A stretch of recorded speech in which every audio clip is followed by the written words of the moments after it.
Zarlenga, as most of you know. I'm the director and co-founder of the American Monetary Institute.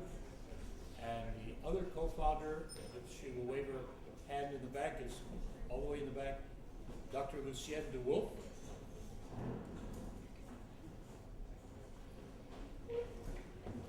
I'm the author of The Lost Science of Money book. Yes, I saw you. The Lost Science of Money book, which broke new ground in examining as much of the history of money as we need to know in order to understand what has to be done. Without the history, there's no way to know what to do, because the mistakes have all been made several times, and they'll be made again unless one learns from the historical record. Not only the mistakes have been made, but the right things have also been found in the history of money, the correct steps that have to be taken.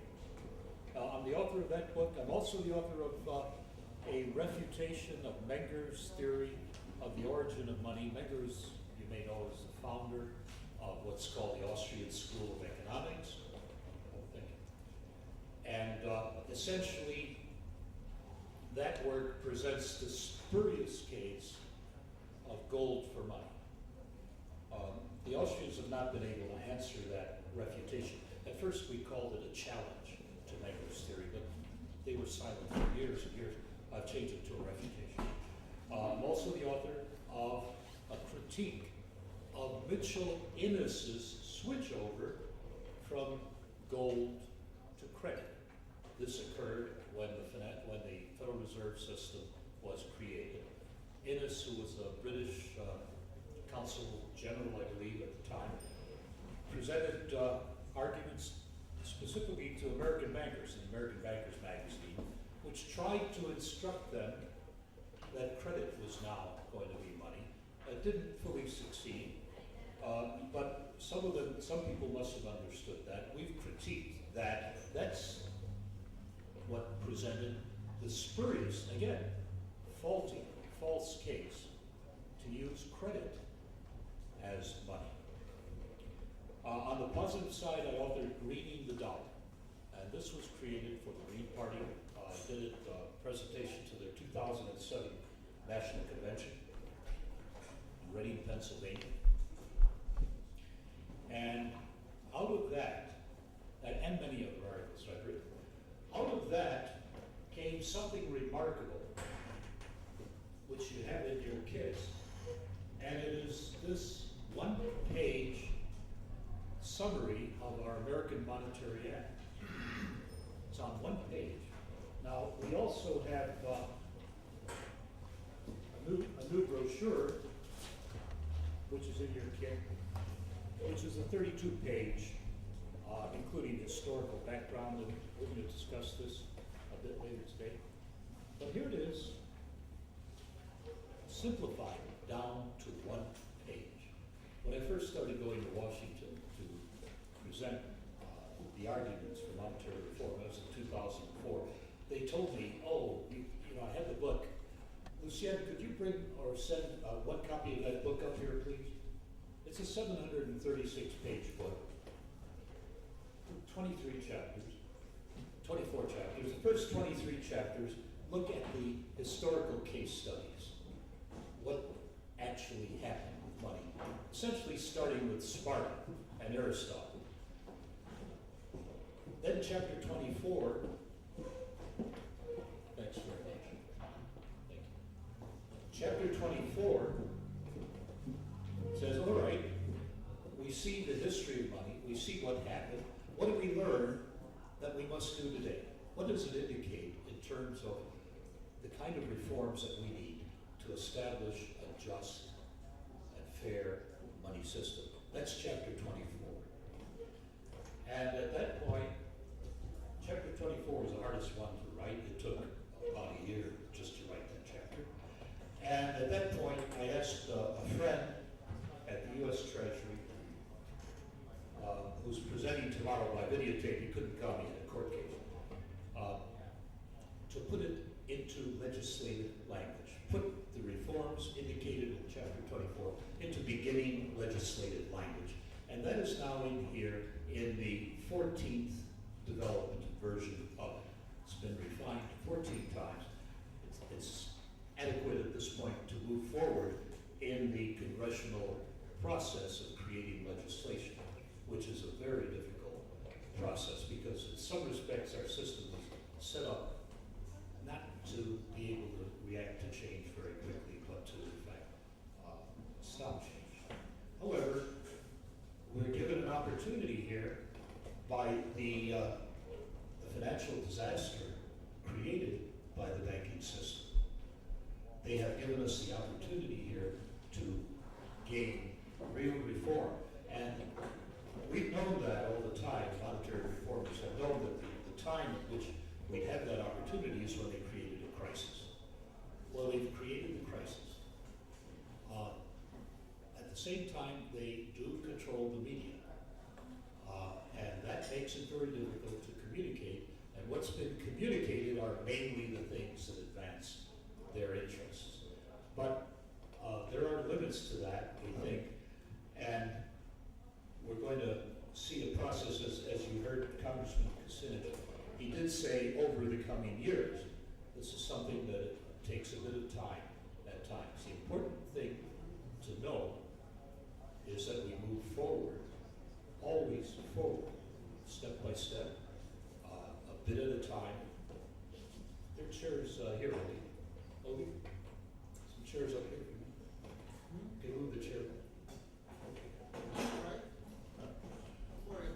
All right. This is our next speaker is really nice. All right. The problem can no longer be denied, can no longer be hidden. The evil doers themselves, not just hardworking Americans, are in trouble. And they had to use their political power, every bit of it, to force us to rescue them. Now, I've used the word, the E word, evil. And that's often overused. Well, I'm going to tell you what I mean by evil, exactly what I mean. Evil is the conscious blocking of humanity from developing to its best destiny or potential for purposes of personal gain or due to mental illness. I'll repeat that. Evil is the conscious blocking of humanity from developing to its best potential for purposes of personal gain or due to mental illness. It can take the form of physical force, Hitler, Stalin, Robespierre, others, or fraud in the shape of sophisticated financial deceit that combines force and fraud. The classic ancient name for that sophisticated financial deceit is usury. And people generally know the word usury. They don't know exactly what it means. They think it means taking higher interest. It's not what it has meant. That's the false definition that's been put over on us by, what's his name, Jeremy Bentham. But recently on the Bill Moyers show, Bill Grider expanded the concept of evil to its more accurate meaning. And what he called it there on the Grider show, and I commend him strongly for this, is the following: the financially powerful taking advantage of the financially weaker. That is much closer to the concept of usury. Our statement to all such persons that are doing that: stop doing evil. Learn to do good. Now, the American Monetary Act that you have in your care can both solve the current crisis and set up a system where it cannot recur. Our research results this one.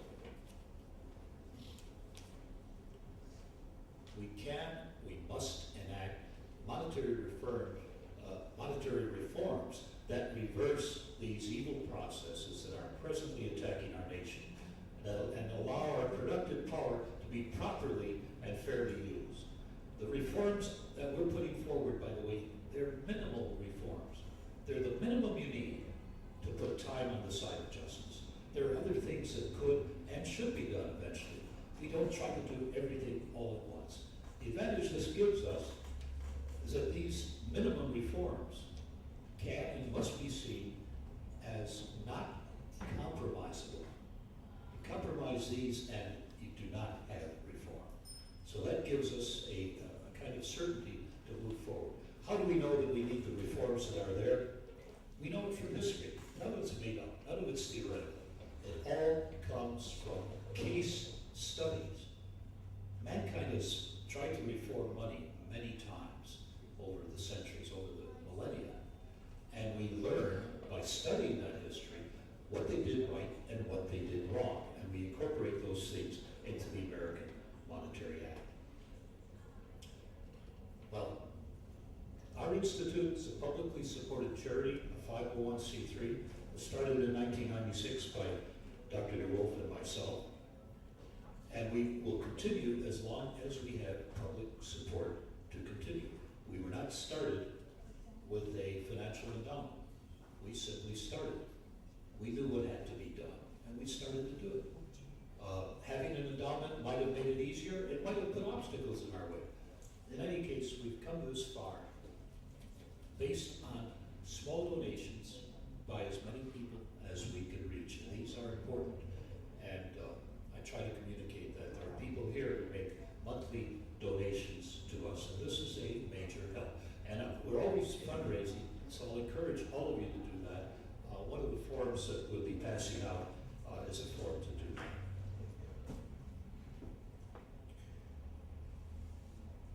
Whatever helps the AMI move forward is helping monetary reform.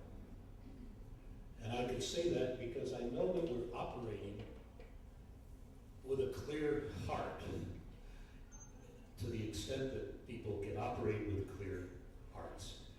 And what blocks the Institute is a force that's blocking reform. From our vantage point, it's not hard to tell what's helping and what is hurting. And how can you judge what we're doing? That's important.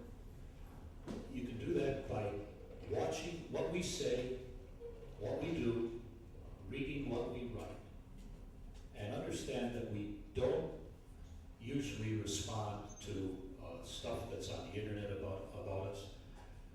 I encourage you and urge you to develop your own God-given judgment capabilities. It's important. And it's the internet helps in some ways, and it hurts in others. It helps because the information is there, and it can hurt because all kinds of things can be thrown up there that are true, false, real, not real.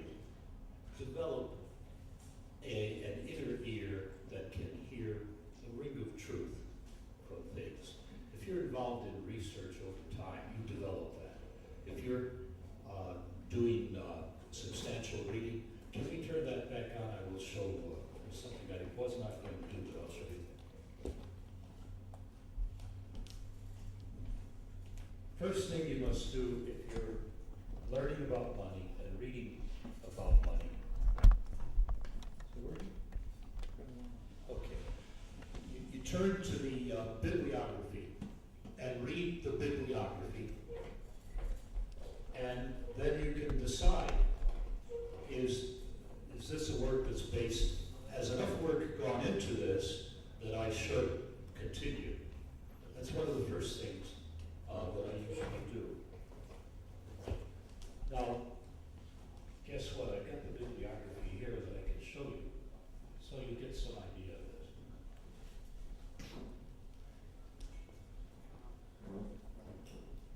It'll be out in a second.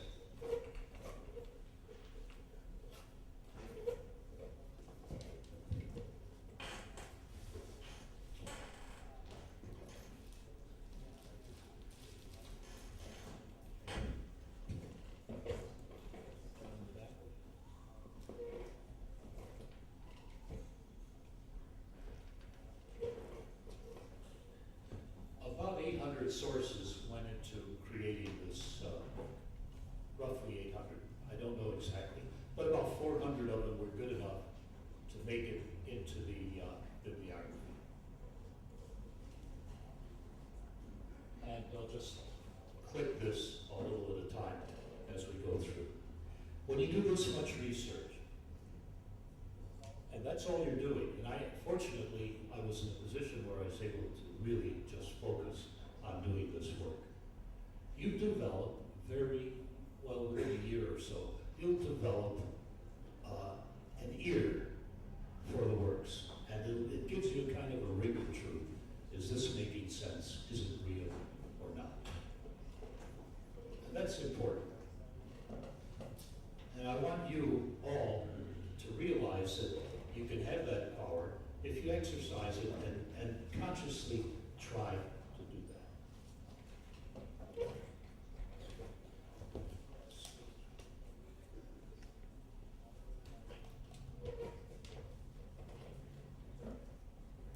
We published our research results on March 21st, 2003, the same day that George Bush began his illegal war in Iraq. And here's what we've learned, or these are the big things that come up on research. We're on the M's. M's are about halfway through the alphabet. By the way, I've been told that the bibliography itself is worth the price of the book, and it is. And in fact, there's an aid here at the very beginning. What we write here, items with a star were referred to in the book. That doesn't mean they're good. Sometimes they're referred to negatively and attacked. But items with a double star, especially recommended. And items with a triple star, we attribute as being of direct importance in developing elements of the thesis. Using that method, if you were to read through just on that basis, you can save yourself a great amount of time and move ahead quickly in learning about money. Okay. Here's what our research found broadly.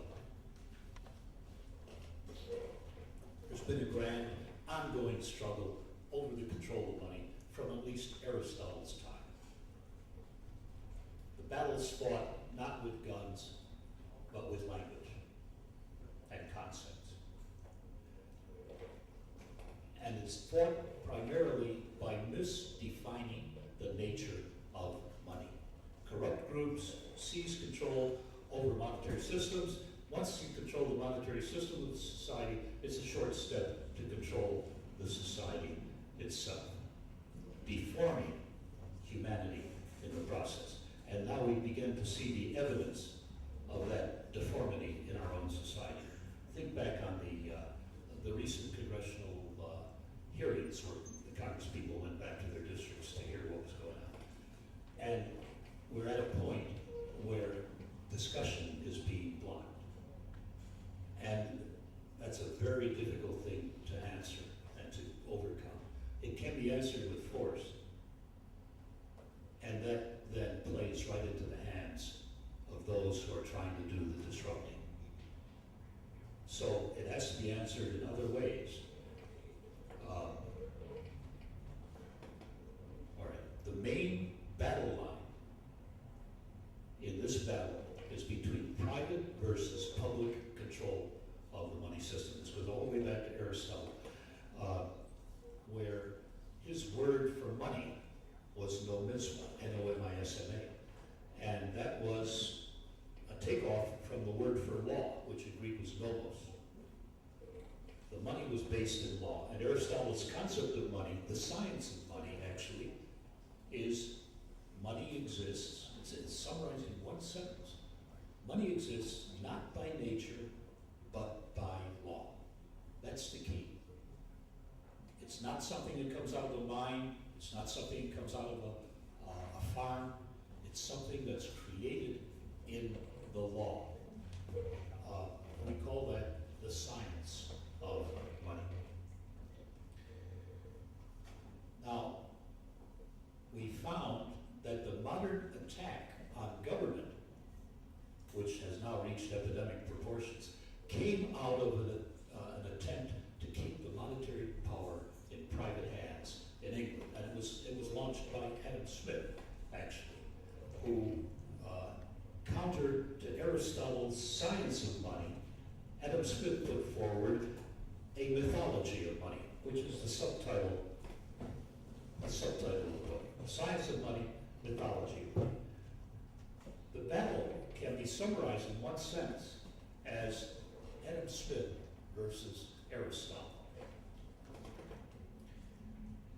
Now, we found that the way a society defines money, the concept of money, that's what's going to determine in that society who controls the money system. Now, remember, control of the money system equals ultimately control of the society. Not every year, not every election, but over time. That's what will happen. If you define money as wealth, your concept of money is wealth, then what's going to happen, gold for example, the wealthy, those who have the gold, are going to ultimately control the society. Result of that, modern result of that, the Great Depression, literally. If you define money, as we do now, as monetized bank credits, well, then the people who deal in that, the banks, are going to be the ones controlling the society. Latest example of that, the current crisis.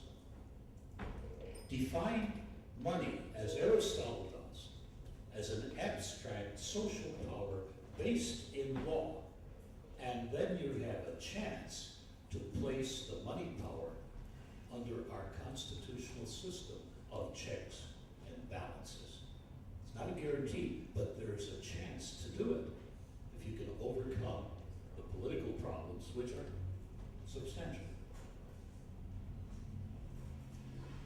There are a lot of good examples in history where that has worked wonders. And in our own American monetary history, we've got examples where the colonies were able to build infrastructure using that concept, where we were able to throw off the rule of a mad British king and win the Revolutionary War thanks to our creating our own money. And where we were able then again to keep the country together in the Civil War, thanks again to the ability and the power to create our own money. Now,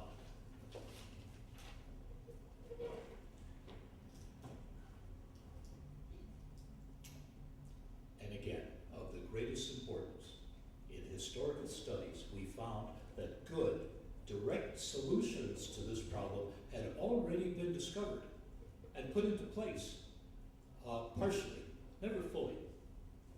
And we draw on these. We put them into the American Monetary Act.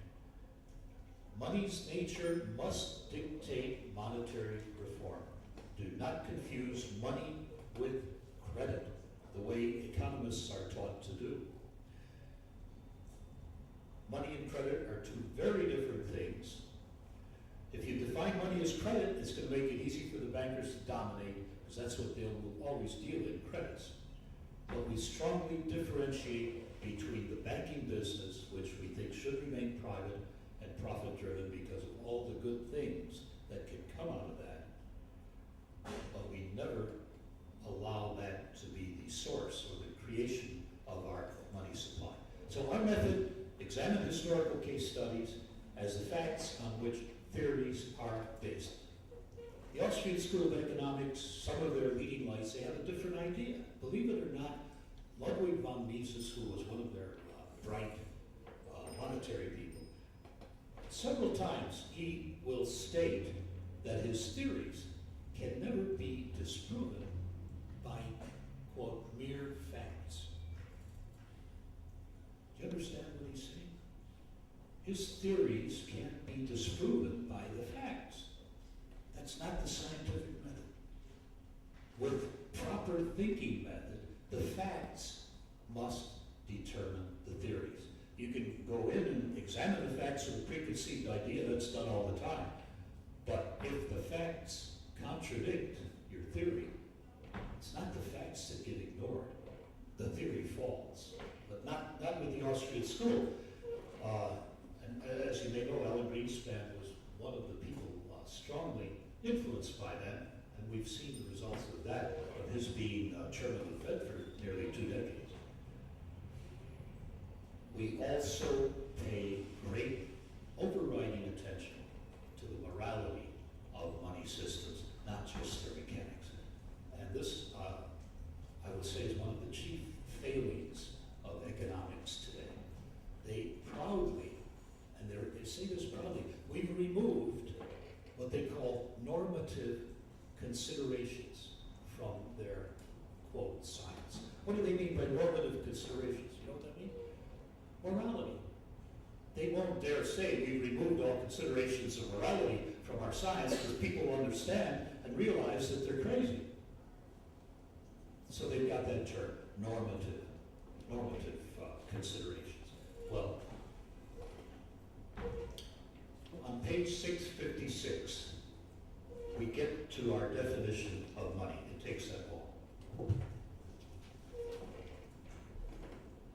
We start by noting our inheritance from past genius. From Aristotle, money exists not by nature but by law. From Plato, a money token for purposes of exchange. From Julius Paulus, the device being officially promulgated, circulated, and maintained its purchasing power, not so much from its substance as from its quantity. Then a long darkness, the so-called Dark Ages. And then from Anglican Bishop Berkeley.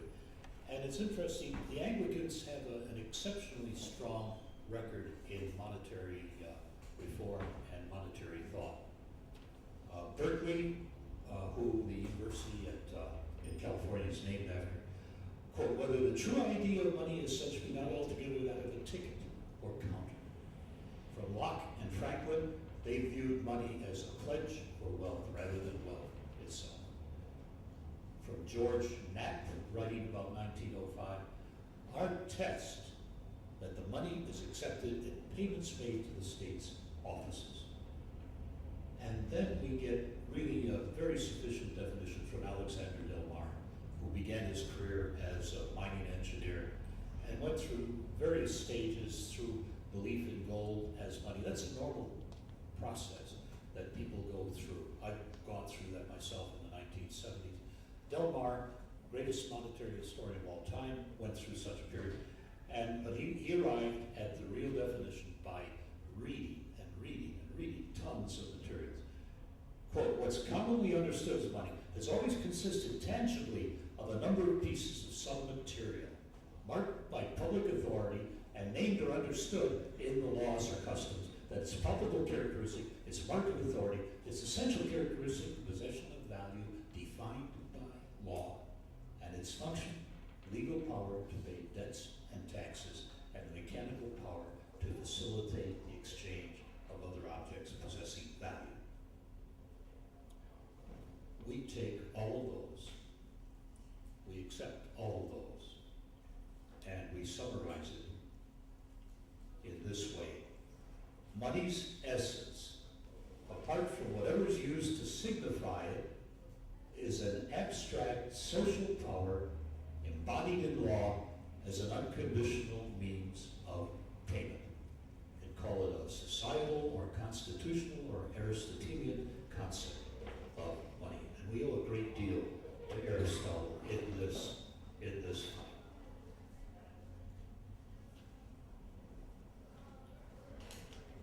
But instead, economists have substituted a mythology of money instead of his science.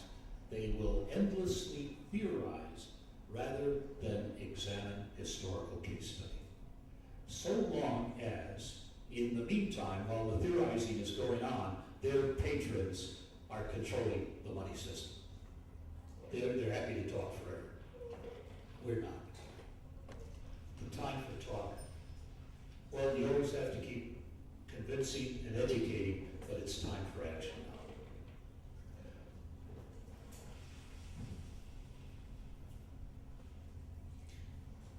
As I mentioned, morality is a big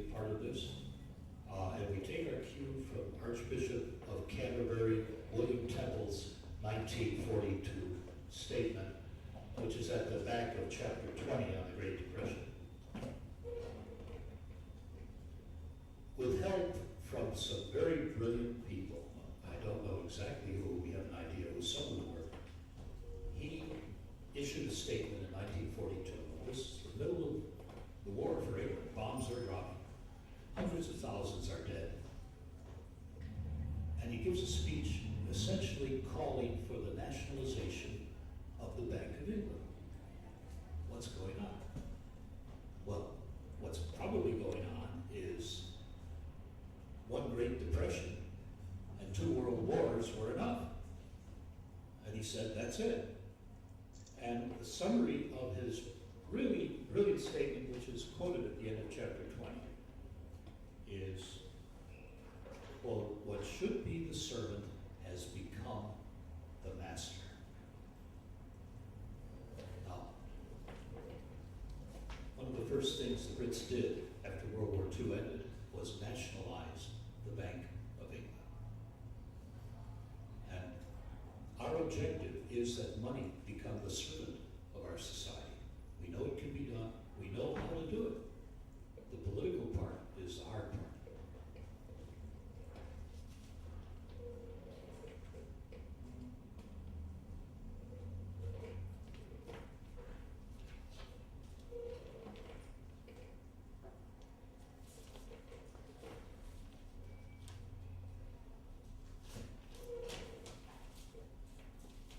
So busy organizing this conference, we don't remember speeches.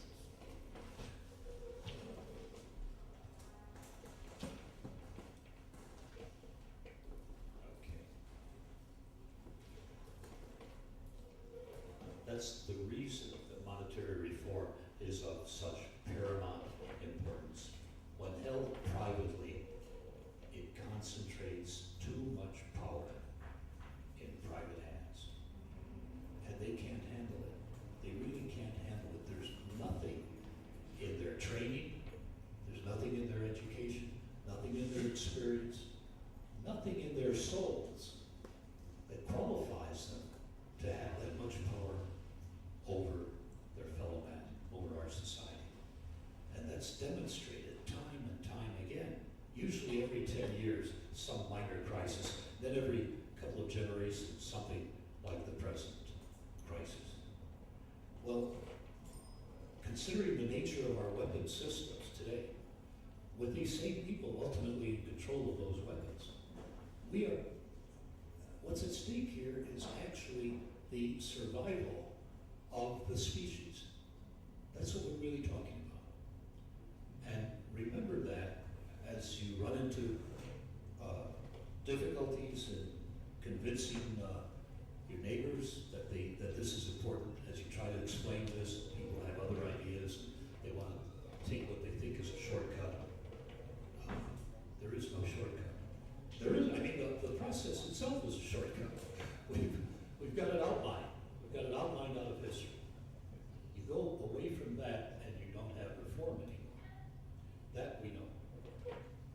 And that we're ready to explain to anyone. Here's our strategy for how to do this. It's direct and it's understandable. Everybody has always known that the best chance to get reform is under a crisis condition. We've known that without that, it's going to be very hard to get people excited, to get them to learn, to get them to act. Everybody's got too much pressure on themselves and their families just to survive on a day-to-day basis. You all know this. From even if you're doing well, you know you've got too much pressure on yourself. So we've always known that the time where reform is possible is during a crisis. We've also always known that they would create the crisis, because that's what happens when you approach control of our money system in a selfish manner. You will create a crisis, and they have no ability to do it in anything other than a selfish manner, and economics has not helped them. One of the things in your kit, as a piece I'm going to talk about in my talk on Saturday, economics, the study of economics has been demonstrated to make people mean and obnoxious. This is a fact. So it's only during a crisis that we can get people to realize that something's got to be done, and they've got to take the time out of their daily problems to help solve that crisis. So what happens during a crisis if you see something that's a diversion or a distraction from reform? What do you think of it? What do you have to, I'll tell you what we think. We think it's a distraction. And it's going to dissipate that rare energy that comes together at a time of crisis. It's going to head into whatever, who knows? Who knows where it's going to head? Aristotle gave this rule for evaluating an action. And for Aristotle, you cannot evaluate an action unless you know the motive. Unless you know the motive. You can't evaluate a proposal unless you know the motive. That's the key thing. Now, there are some arguments that are put forward. Well, let's do just a little at a time instead of trying to do the whole thing. But if you try to do that, the crisis can be over by then, and you lose that coalescence, that fact that the people are ready to do something. That's gone. And it doesn't come back for another 2 generations. You really think we're going to make it another 2 generations with those weapon systems? Do you realize, how many of you realize that what McNamara said about that in the Fog of War documentary? And I've seen him say this on television. He said that only one thing saved us from an all-out nuclear exchange with Russia in the 1962 missile crisis. Do any of you remember what that thing was? If you do, say it. Dumb luck. Louder. Dumb luck. That's right. He said the only thing that saved us, thank you, John, is from an all-out exchange, the end of the world as we know it, was dumb luck. Now, people may have heard about that because they saw that documentary, The Fog of War. It happened again in 1987. It happened again when a Russian colonel, Stanislav Petrov, refused an order to launch against us in response to a mistake that they thought we had launched against them. And he said, no, I'm not going to launch. Saved the world, that guy. So what happened to him? He got sent to Siberia for saving the world. But it's okay. An American foundation came to the rescue and gave him $1,500. Yeah. So, there's a problem, isn't there, between getting $1,500 for saving the world and getting $15 billion for wrecking an economy. But that's our system today. And so we must use this opportunity to go for real reform. It's the only way people are going to know about it. And in any case, even if you were an incrementalist, it's called incremental, do one little step at a time. I just don't see it, but some people want to do that. If that's your philosophy of doing it, don't the steps have to be in the right direction towards the real reform? If the incremental steps are away from what you need to get, where you're incrementally doing what? Now and the last thing we consider, incrementalism absolutely does not work in the monetary area. We've seen incrementalism over the last 100 years with the Fed, except for that one crisis where we got some of the things back. Incrementalism in the monetary area always goes in the wrong direction because you have an organized, politically powerful, tightly knit group with the same interest benefiting from the same kind of actions, ready to move politically, and whatever they do is self-financing, it pays for itself. Incrementalism works against humanity in the monetary area. Once you understand what has to be done, you have to either move for that, really do it, or reconsider what you're doing. All right. At our first conference, I announced how a group of our size, it's about this size at the first conference, a little bit smaller. Not everyone's here yet. People keep coming in. Tomorrow and Saturday. I announced that there was a way to grow exponentially. If you could grow exponentially with the right idea, you're going to win. And that was if everybody brought one more person in. And I mentioned this, my old friend Oli McAprank here was our next speaker. And he said, oh yes, the Jesus Christ method. Apparently that's how Christianity worked. Everybody had to go out and bring in one more. Now, it's not easy. It is not easy. We know that because there should be 500 people here. If you could all do that easily enough. We're giving an award this year for the person who's done that the best and the most. And we'll do that on Saturday evening. All right. Nonetheless, we move forward. You've seen what Dennis Kucinich is doing. Dennis Kucinich is a legislator now, and I think it's his 11th year. He's in charge of a committee on internal reforms. He has subpoena power. One of the groups under his jurisdiction is, guess what? The Federal Reserve System. This has a lot of potential. A lot of potential. Congress right now is totally distracted in the healthcare thing. The healthcare issue is important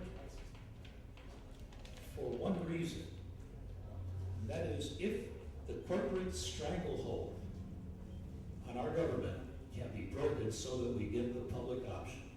If that can be done, and this is an area that pretty much everybody should understand, despite the propaganda and the lying and the media corruption, still people can generally understand what should be. If we can break that corporate stranglehold in that area, it will start to crumble in other areas as well. It'll crumble. People in the Congress will realize that it's possible. People in the country will realize that it's possible and take heart from that. So we strongly support that. But at the same time, it is distracting the Congress from looking at what has to be looked at connected with this crisis and trying to find out who did what, to be able to take back the control of the money system.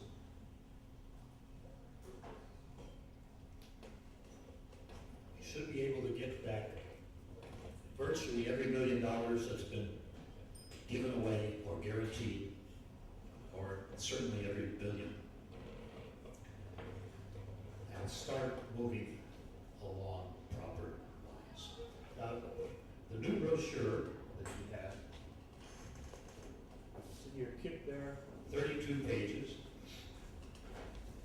People have told us, well, when I first started going to Washington, they told me that this is fine. It's all very good. Thanks for the book. But you need to get this down to one page. 736 pages. You need to get that down to one page. Well, the Green Party got the Monetary Act down to one page. But what we've done here, this is 32 pages.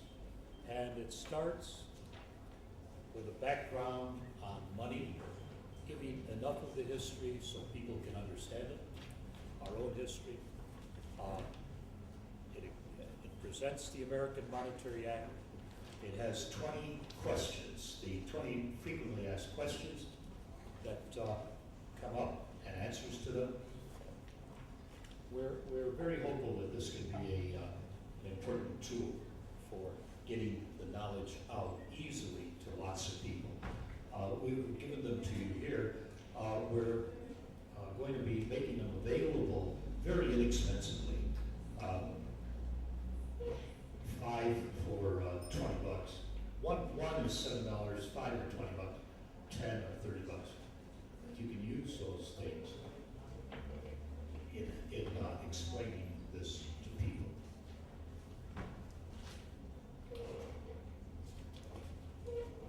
Okay, I just want to make now some acknowledgements.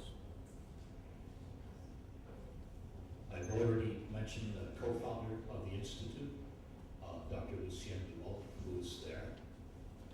I want to thank Robert Poteet, who is in from Washington State. He's our Northwest area leader. And he helps a lot with our electronics. Steve Walsh, where are you, Steve? Are you here? Thank you. There he is. Stephen Walsh, Chicago educator, who is often sent into troubled schools and turns them around, actually. He's going to speak on Sunday. Ben Dyson, who is here from, Ben is here from the UK. And we also want to thank the James Gibb Stewart Charitable Foundation of the United Kingdom for helping to send Ben over. Ben's very active there, and he's giving a talk tomorrow that I think you're going to enjoy tremendously. Where's my other Brit? Here you are. Simon, last name, Dixon. Simon Dixon. By the time this conference starts, the memory's gone. Simon Dixon, also from the UK, and he'll be speaking also tomorrow. Especially, we should thank Jamie Walton, who, Jamie is way in the back there. Jamie is a AMI, and he's been working for the last 6 months helping to make this happen, and at the same time doing important research and doing a lot of writing at the same time. And he's one of the, if we don't get this done ourselves, younger people are going to have to come forward and do it. We are going to, I think we have a real good chance of getting this done, at least advancing it dramatically. But we need to bring in younger people who understand and are not afraid to read. I should mention, there's a problem with progressives, okay? Progressives have ignored the monetary question until now, right? Ladies shaking your head. Okay, they would totally ignore the monetary question. Monetary matters, what's the problem? No problem. Until the whole system crashed. Now, the Green Party didn't do this. The Green Party is different from progressives. They can be better or worse, but with us, they've been better so far. So when the system crashes, all of a sudden now the progressives need to do something on money. Are they going to do the work? No, we want it, it's like the Congress, give it to us in one page. Give me a video. This is going to take work. And if progressives are going to make a meaningful contribution to this, they're going to have to be consistent with what the research shows. And I can tell you that anyone who's seriously involved in monetary reform, they come to the same conclusions that we're presenting with you here. Anyone, and that's whether they start, I have this in a phrase, that's whether they start from a pagan viewpoint, or if they start from a Christian viewpoint, or from a Jewish viewpoint, or an Islamic, or a secular viewpoint. If they really study this, they come to these conclusions. We know this, because we've studied them. And this is a very encouraging thing that one learns as one is doing this research, that it's not just us. Hey, Michael Hudson, they're going to speak on Saturday.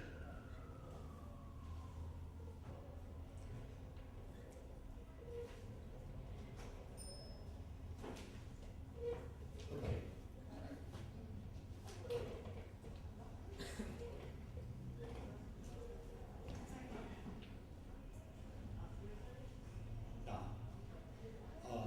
starting tomorrow, we're going to have 6 or 7 helpers in here who are from local high schools and local colleges. It's the first time we've been able to get that kind of volunteer help. It's a major step forward for us.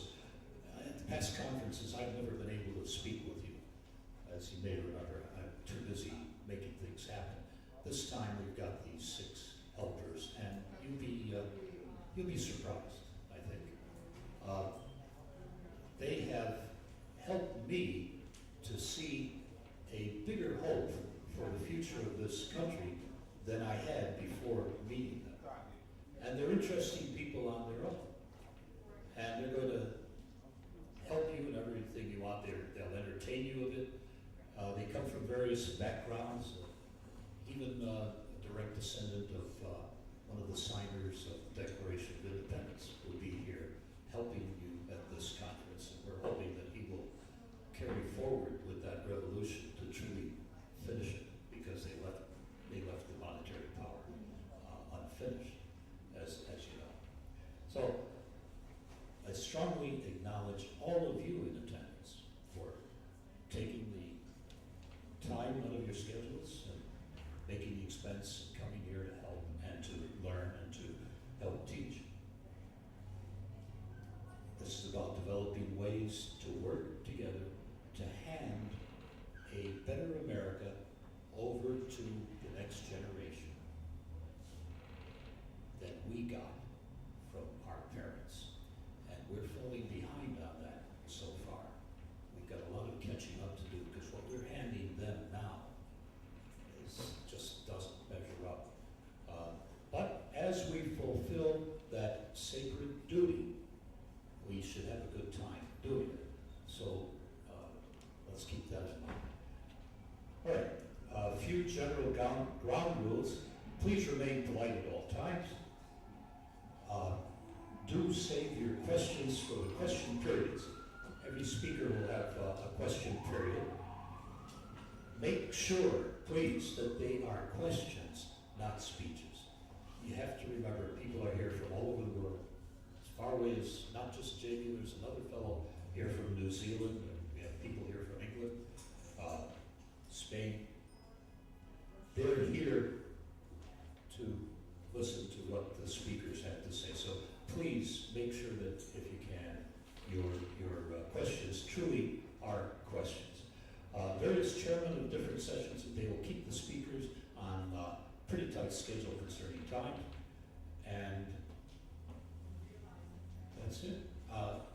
There is a session on Sunday morning for general open session for open comments and things of that sort. We realize people want to make those statements, and the best time to make them and to make suggestions is after you've heard the whole thing, after everybody's presented. So we'll do that on Sunday, and I think that's about it. So I'm going to, if you have questions, I'll try to answer them at this point, or we go to our. I'm not sure that anything I said has brings up questions, or we go to our next speaker, Mr. Oli McIntyre. I'm open for questions if you have. Okay, didn't think so.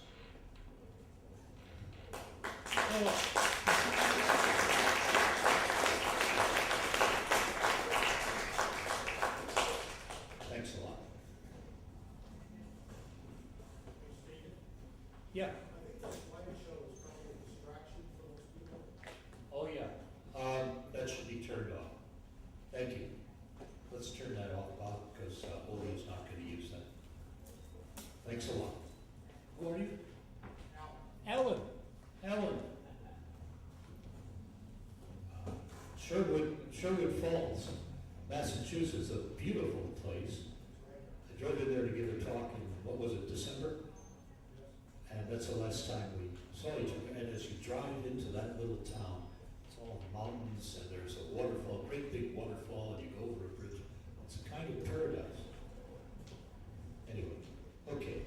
Our first speaker after that introduction is Mr. Oli McIntyre. And Oli and I go back a long way to the 1960s in Paris,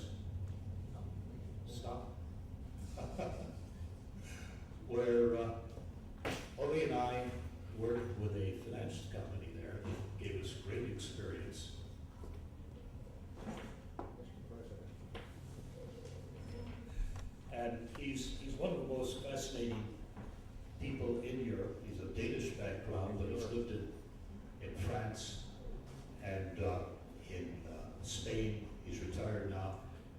He's done all sorts of fascinating things. And he's been everywhere. He and his wife Susie is here with Oli. They have been everywhere you can imagine in the world. And as an example of that, you may have at some time seen this nature show where there is a picture of a tiny village in, I think it's New Guinea, where the houses are shaped like boats and they're on stilts. You've all seen that at some point or time. It's on top. Oli and Susie have actually been there, and just about every place else in the world. So Mr. McIntyre is going to discuss fraud. He's also an insurance investigator at times, and has had enough experience with it in his background. Be careful. Please welcome. Wait, before you up. We used to drive from Paris to Rouen and Havre in his, what was it, a Quatre Chevaux? It was